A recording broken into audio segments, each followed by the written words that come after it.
Grave Tone. Welcome to Grave Tone Podcast, where horror comes to life in every form it takes. I'm Megan. And I'm Arthur. And today we are talking about the lovely treat that we've all received in the last, decade. You know what? Is awesome. Oh, you know what? To be fair, I say that. I feel like every year I'm like, oh, there's so much good horror coming out. There's so many great things coming out. But, that's been the case for multiple years now. Yes.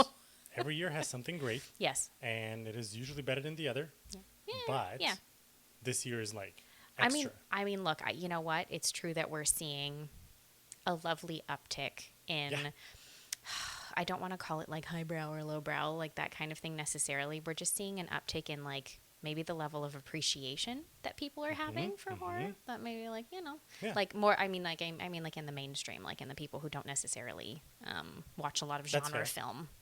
On a regular basis. Yeah. So I feel like we're getting this wonderful little uptick in people seeing hype about these movies and being like, oh, I'm gonna go see that. That sounds really interesting, and actually doing it. That's it. No, this year is great. It's like getting layered butter popcorn. Wow. It is very good. Wow. That was the first analogy you could think of. It's a nice segue. It's about movies. Hello, popcorn movies. Come on now. Okay, sure. Oh, God. Anyway, we're, I think we're just going to have a little bit of a discussion kind of about that, right? So it kind of feels like how the release really, it's specifically about how has the release calendar and stuff changed in the last probably 10 to 5 years, essentially. Yeah. Because there has been a shift. I don't know if a lot of people noticed that. So what I did, because I love data and I have a spreadsheet and I have charts, but I'm not going to show it to you. Okay, I don't want them. So that's great. I think I said this before we started recording, is you have data and I have opinions. That's it. And that's how we do this That's how we do it, because it works. So essentially what I did is that I've kind of pulled as many, I don't want to say important, but bigger releases of horror movies since 2015 up to 2025. Okay. And then I wanted to see, because we were talking about this on socials, where you can find us at Gravetone Pod is the account name for basically every social you can be on. We are there. Check it out. A lot of people are talking about the fact that 2025 is a really hot year for horror, right? And I was like, I mean, they're not right. There's a bunch of movies that were released over the summer. There's a bunch of movies that were released even before that. Usually it is more in the fall that this happens, right? And we get one or two, maybe. Yeah, you get a few. Yeah, you get a few big ones. There's a few other ones. Yeah, but I think I'm thinking of it maybe from the perspective of the bigger releases. That's it. You know exactly. what I mean? Yeah. Yeah, and in the last few years, it actually has shifted. And I was like, okay, I want to see what the hell this is all about. Sure. So to get a decent amount of movies to look into, I pulled about 140 of them that were released feature-length films in the U.S. From 2015 to 2025, right? And I wanted to see kind of what's the heat map here? What is the release schedule? How did it change? What the cadence is? Yeah. So you probably could guess that one, and everyone could.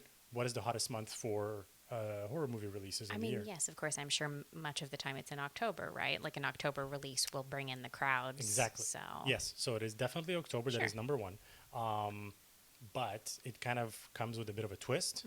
So which part of October do you think gets most of them? The latter part or the later, the earlier, or? I feel like the early part of October probably, because it does feel like that's when many of them are released, and I don't know if that has to do with trends in terms of popularity, but I feel like it's because people are getting into the mood for it at that time. But in areas of the world, particularly in North America, for instance, where we do celebrate Halloween as a rule, people kind of get into the activity side of Halloween in the later half, so they might not think about going to the movie theater. But in that beginning, you're like, yes, that's all I want to watch for the whole month. So people will go to the theater to see it when it comes out. That's fair. So so technically on October it is the biggest month for releases, but most of the titles arrive on or after the 13th, which is usually a Friday.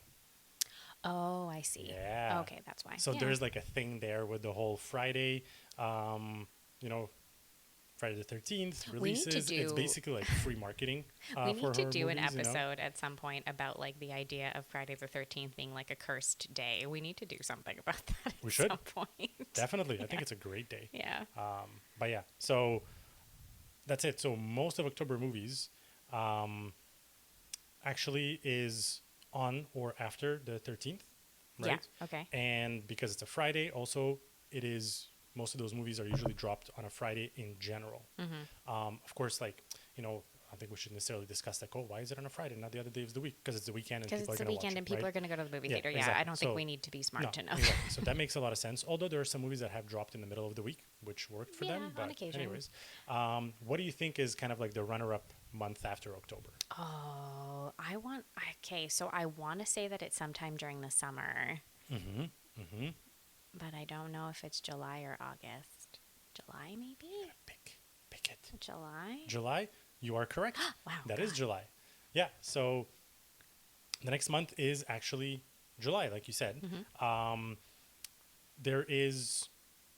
I feel like this is one of those that they're starting to heat up the summer releases. Sure. There's other movies, whatever it is, Big and then blockbusters, if there that's are it. any, that kind of thing. Yeah, big blockbusters and stuff like that, and then right. So I think what's happening in July specifically is that it is one of those that's like summer's heating up, right? People want maybe something new, whatever it is. Also, usually bigger blockbusters are released in the summer, just in general, Correct. in terms of the whole Like action films, whatever action else. films that are Yeah. exactly superhero films, whatever it is. Yeah. So like July is one of those.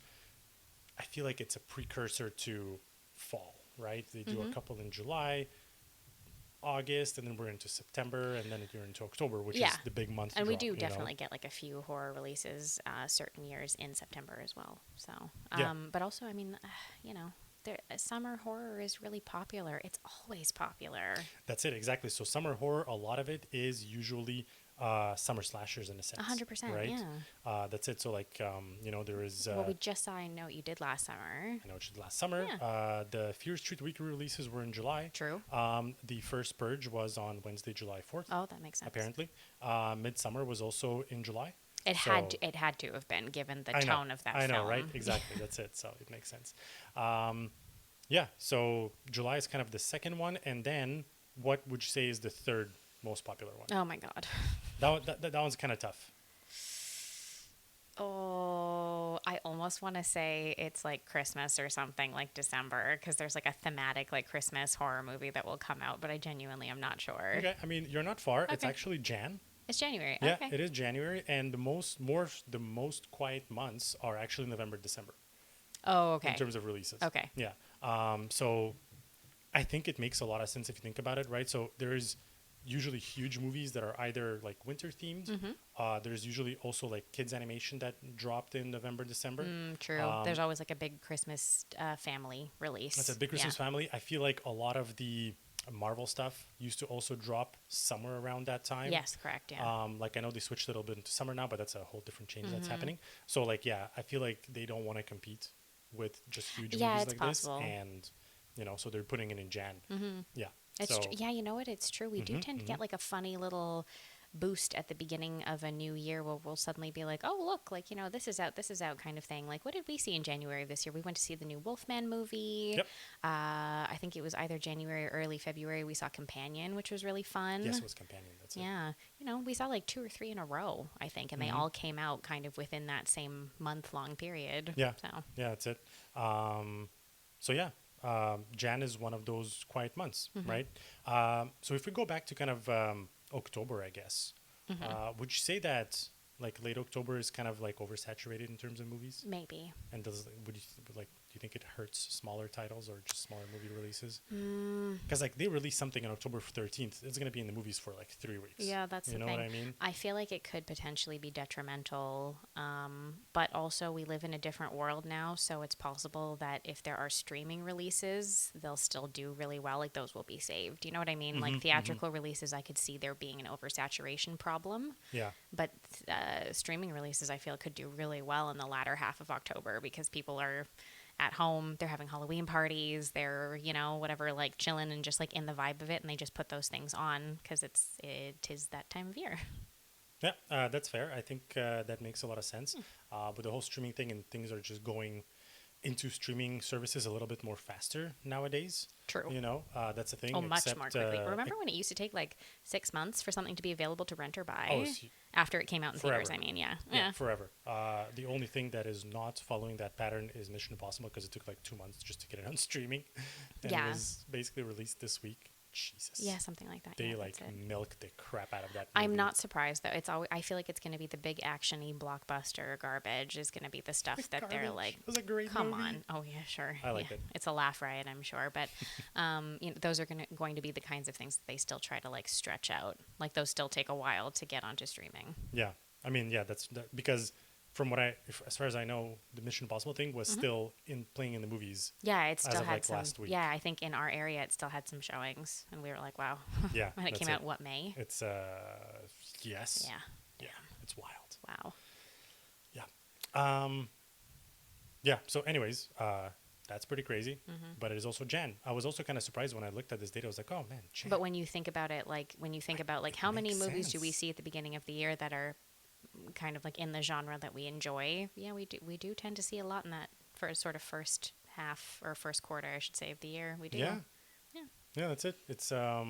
It's very interesting. But like we were saying, so surprisingly, about 95% of title drops are on Friday, which again, Yeah. you know, I not feel like there was a surprising, so- period of time, am I wrong? Correct me if I'm wrong, but I feel like there was a period of time, maybe like 15 or so years ago, where there were a ton of like midnight, like Wednesday releases, and they just kind of stopped doing that at some point. I guess, like, I know they still do Thursday midnight releases because Yeah. it's technically Friday, and Yes. also they're like pushing it a little bit, but Wednesday nights, that's rare now, or much But rarer. don't you at remember least. when there was I a do time that remember, used to yes. happen? Like, Yeah, it there can't was a just be thing. me, right? Like, I remember that being a thing, and I started, and I was like in this whole headspace where I was like, Wednesdays, that's weird.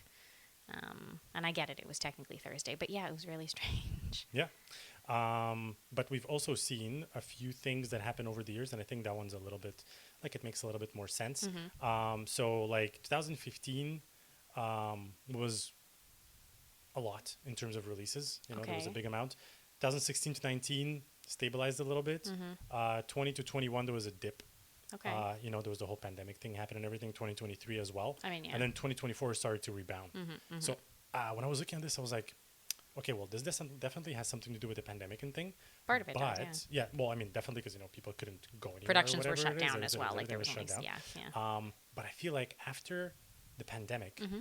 things changed. They were like, let's push the reset button and just release stuff when we think it is the better time to release it, and Yeah. not just October all the time. You know what I mean? Because No. like before that, it was always September, October, November, and that's it. Then you're done. It's definitely true that we're Nothing in the getting summer, a... nothing in the beginning of the year. Yeah. And now they switched it since 2024 into 2025, especially. It's different now. We're definitely seeing more of a, I guess, steady stream of releases throughout the year as opposed to just all compacted into like, oh, like end of September through middle of October kind of thing.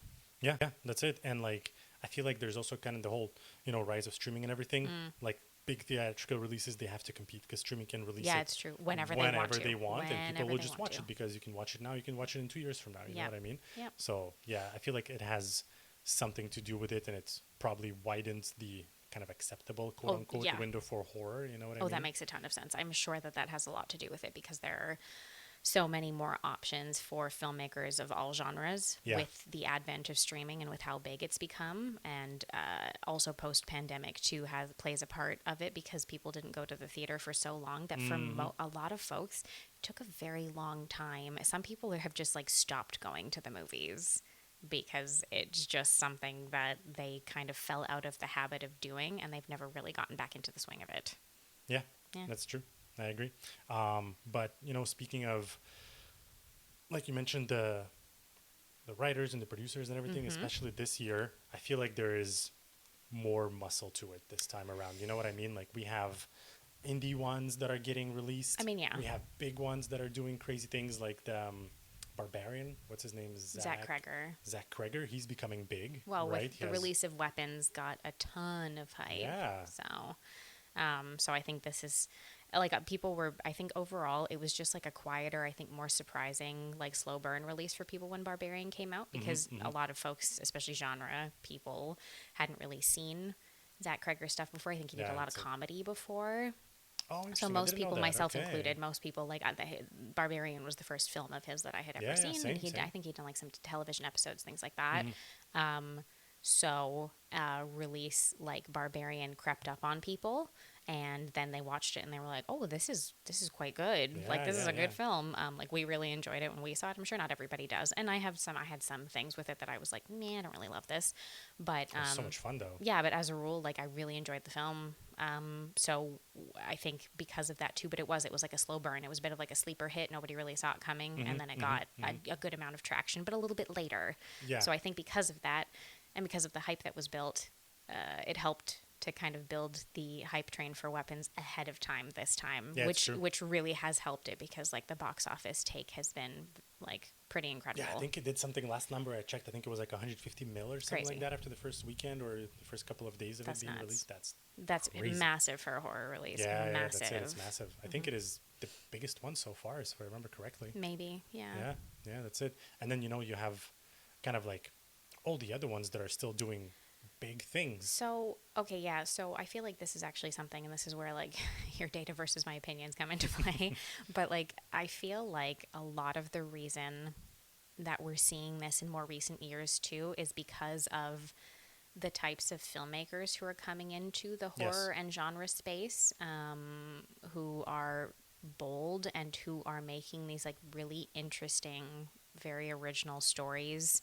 And even those who are taking maybe more like nostalgic titles and doing something with them, rebooting stuff, whatever, like Nosferatu. are at the Yeah. very least trying to do something different with them, or still keep them at least as entertaining, or whatever, maintain the integrity that the original had, whatever the case may be, however it is that you want to describe it, but yeah, okay, that's it. Like on the Nosferatu train, think of somebody like Robert Eggers, right? Yeah. Who we've all become so fascinated with, largely because of his period pieces and how much detail goes into every part of the film. Yeah, and how he making films process. it too. I mean, like Nosferatu, those scenes where there is only candlelight, that is literally the only light source he used on the set. And Yes, like you because have he's- to come up with very crazy specific ways to film this, because like if not, it's just going to be pitch black in the movies, Yeah, So like so- he's doing crazy things on the technical level. Yes, on the technical level, on the overall filmmaking level, his films are well written. The casts are always like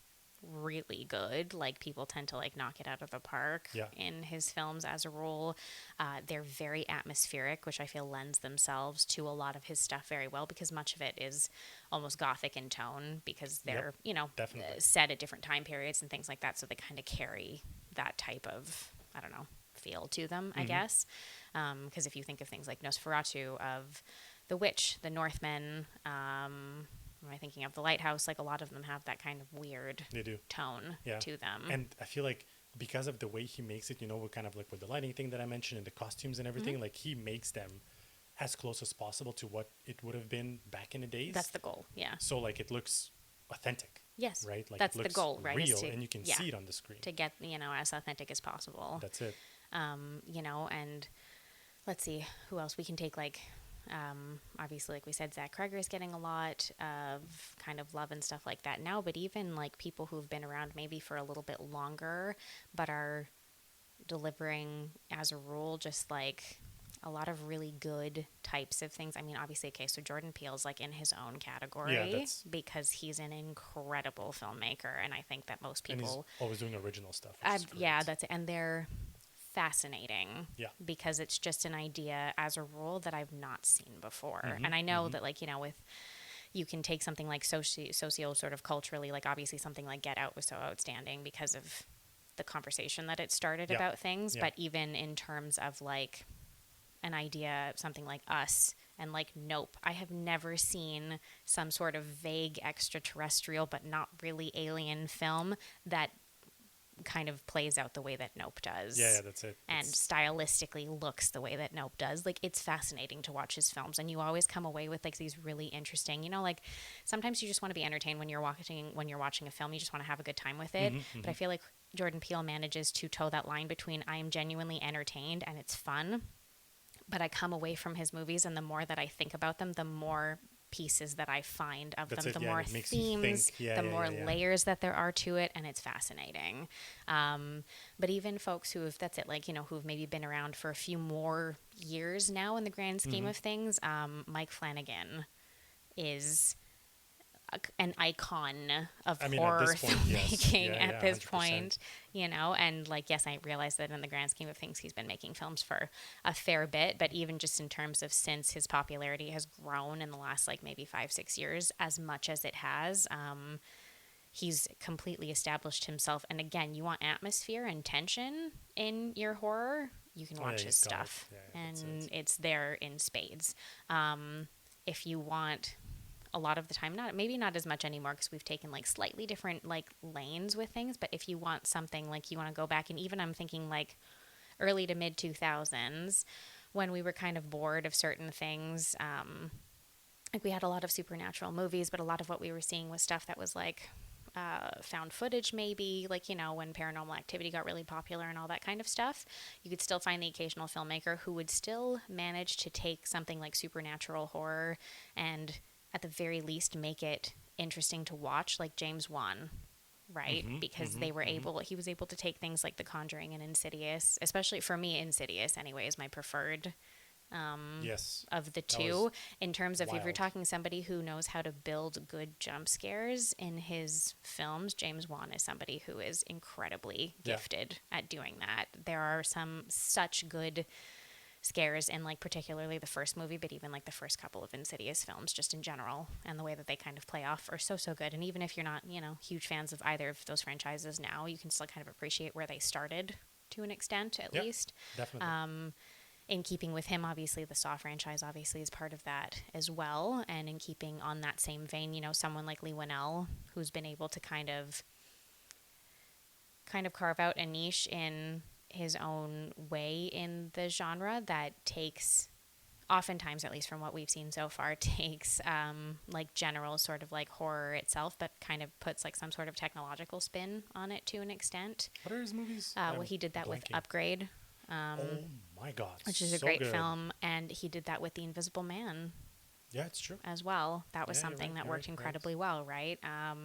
God, there are so many people that are just like coming into my head as Yeah, we're yeah, having of this course. conversation, but even like slightly more recent ones like Fede Alvarez, who has popped up with like a good few films in the past, like, I don't know, 5-6 years. He's behind Don't Breathe. He just directed Alien Romulus that came out last Also, year. very good. Very different from Don't Breathe and Yeah, stuff, but I very liked it. like We very watched it. different It from each other. And then if you go a little was further back, solid. he did the remake in 2013 of Evil Dead, Okay. which is terrifying. It's really good. It's full of blood. It's a lot,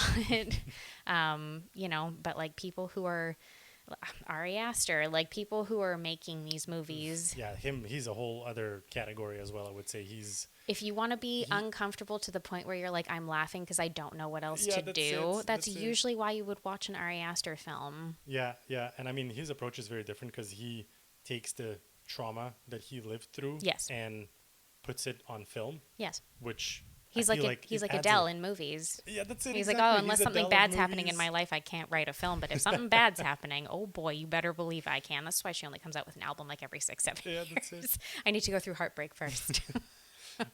Yeah, so that's it. But I mean, like he's one of them, right? Like we were talking about the pandemic just now, and we saw Yeah. Eddington recently. Eddington recently. That's it, and Yeah. that's exactly what it is. That was his like interpretation of The what happened film to also him. has many moments where I was like, oh, I'm laughing because I'm uncomfortable. Yep, that's it.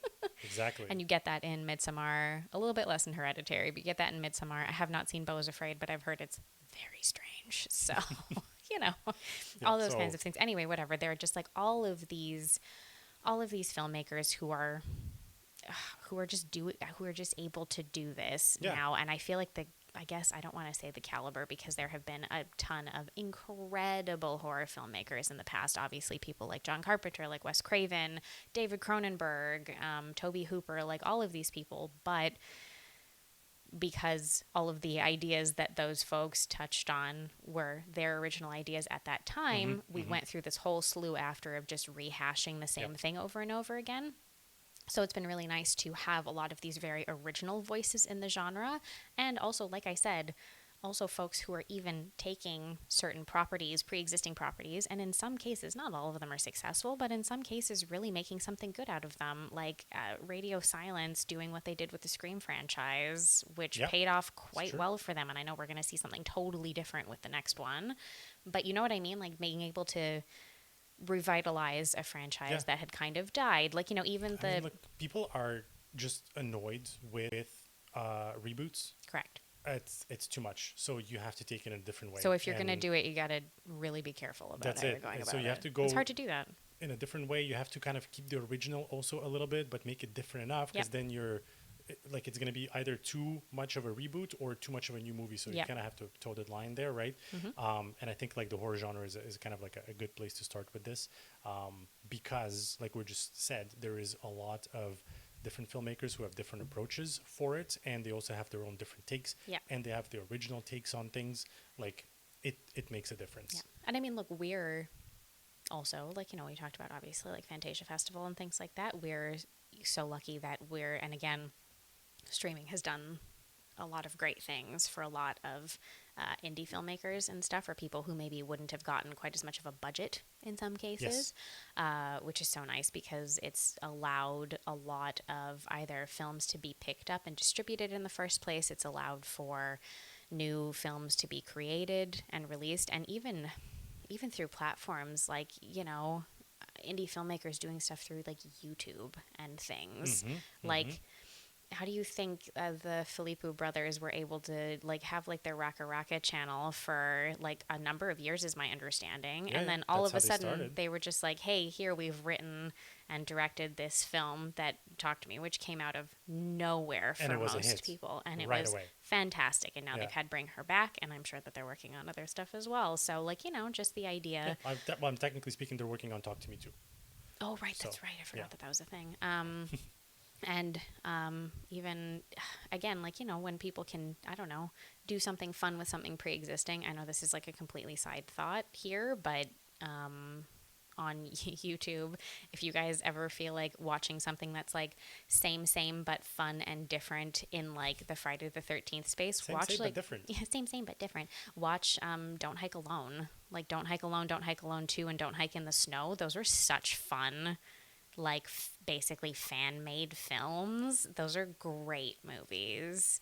They, particularly the first one, when they all tie together later, it's great. But particularly, the Jason movie. Yeah. Oh God, I was like, why does it sound so familiar? We watched. We've seen them. My God. Because we've seen them. Yeah, that was great. Those are all three of them Yeah. are wonderful, and they take again a pre-existing property, something like Jason Voorhees and Friday the 13th as a franchise, which is done and done and done again, and they made something interesting to watch. And these are, very low budget, hour-long, almost fan-made films, and they're so good. And again, it's just all of these different platforms existing at the very least allows us to have access to all of these things that we just wouldn't have before. And I'm hoping that continues to expand. I feel like in the last few years too, we're getting this really fun uptick in like YA horror. And I'm not saying that all of it is good, but like, entry sort of level horror for teenagers and stuff, right? Like talking we've like gotten Fear Street type of thing? Yeah, like we've gotten the Fear Street movies. Netflix has done a ton of them. We've gotten the Fear Street movies. There's Someone Inside Your House, which is like slasher style kind of one. Goosebumps was a little bit like that. Goosebumps is a little bit like that. Clown in a Cornfield, which you and I watched not too long ago. Like that's another one that's in that space. My God, what am I even thinking of? Anyway, there have been like Hell of a Summer that Finn Wolfhard and what's his name there wrote and directed. Like that's just come out this summer. Like those are so fun. And I literally just before we sat down to record, I came across an article that was talking about a new film that's coming out this month that is even like, we're talking not even YA, we're talking like sort of children to middle grade, basically, like an actual PG sort of semi-monster film coming out called Sketch, which I had not heard of at all.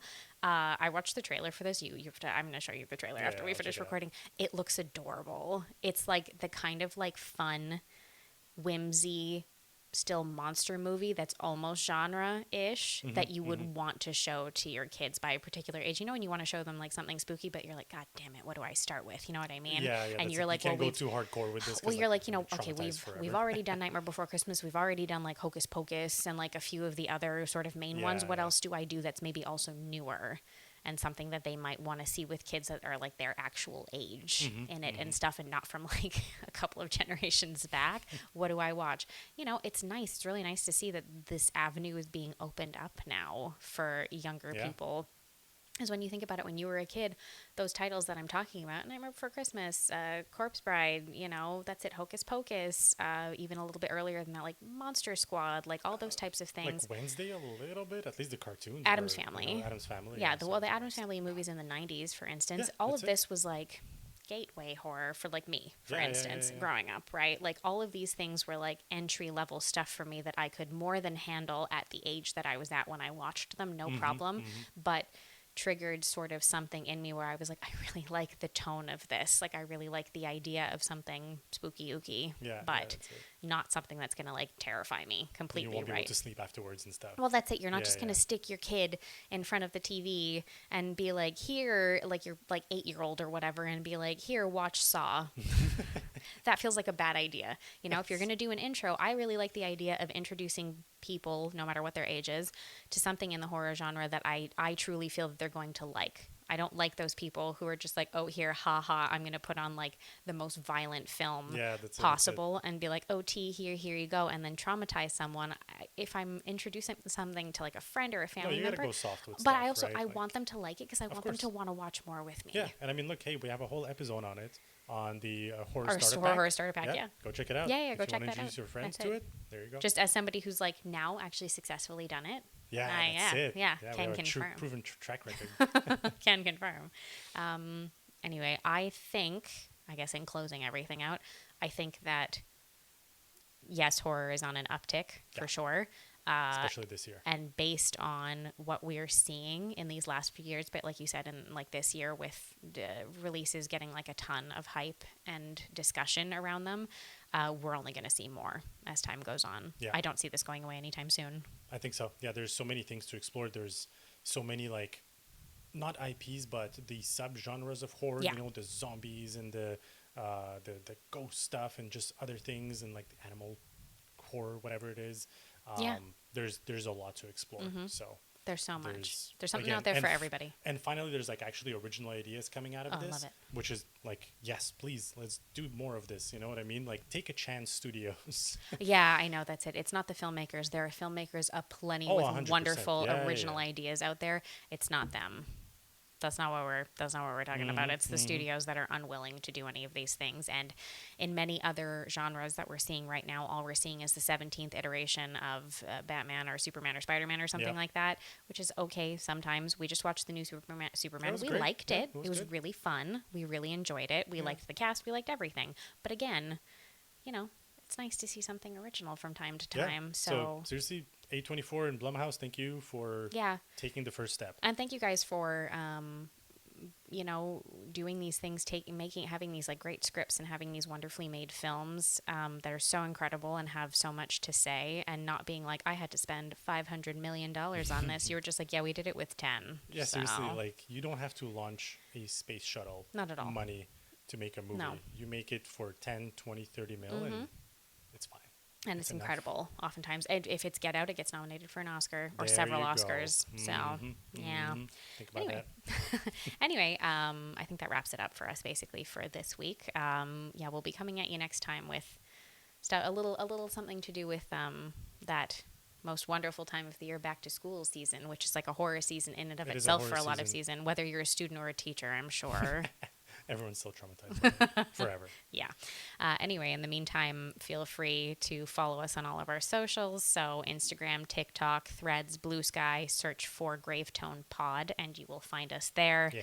But until next week, guys, stay scared and stay tuned. Ciao, guys.